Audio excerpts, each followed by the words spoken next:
On a scale of 1 to 10, I am 10 out of 10 weird.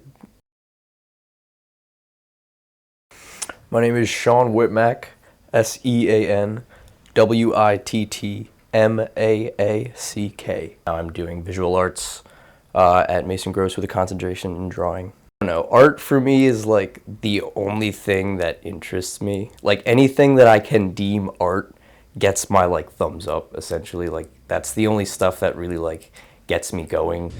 The urge to create is extremely spontaneous for me. And it's usually something very like small or very subtle that sparks that creativity, whether I'm like sitting in my room watching a YouTube video and I'll see a still frame or something and I'll just be like, you know what, I need to draw right now. It can happen as soon as I wake up, or it could be whatever at 4 a.m. if I can't sleep. My style is just changing like every single time I make a new piece, essentially. Like every single time I make something new, I try to incorporate it into the next one, you know, like everything that I make is an attempt at putting everything that I've learned together. The most fun I have when I do it is like when I don't have an idea of what I want to do and I just kind of put the pencil on the paper and just start going. Like that is usually when I create the most energetic stuff. Sometimes, I mean, look, if I'm drawing and I'm just in my little sketchbook and I go to the bathroom, I'll take the sketchbook to the bathroom with me. Like, I'm not gonna shy away from that. Like,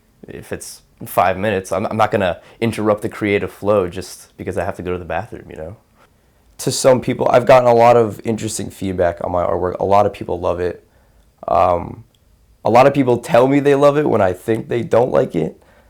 I don't say I want to be portrayed a certain way by the kind of artwork that I'm doing. Like, I really just want to make art that makes myself satisfied, and if other people like it, then, you know, that's dope. Like, I don't think that people look at me differently after seeing my art, or at least I hope not, because it is an extension of myself, but it's also like, you know, it's also something that a lot of the times I'm just doing on autopilot, you know, like it's something that will just come out of my hand and not even my brain, you know. If you look at a lot of the charcoal art that I do, it is pretty chaotic and it is very like, I would describe it at least as very emotive, and like I think that like emotion comes from a place of wanting to do more and wanting to do so much at the same time, but not really knowing where to go with it. Like, it's a lot of just layered geometric patterns. Like, you don't really know what the subject matter is, what you're looking at, but you see a lot of things that are recognizable, but it's hard to put them together. Most of the artwork I do, yes, is drawing.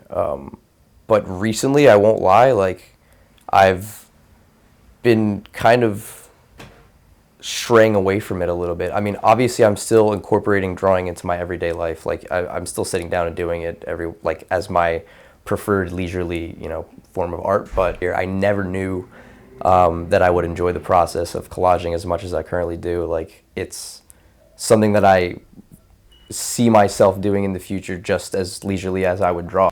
Improvising in music and in visual art is very similar. Like, the process of going off of the top of your head and creating something, it doesn't feel like, when I'm doing it for drawing and the saxophone, it feels very similar. It's a very similar kind of flow state that I get in that. I just kind of let my hands do the talking for me. I just kind of rely on the hours of practice that I've done to reach the conclusion that I want to, you know.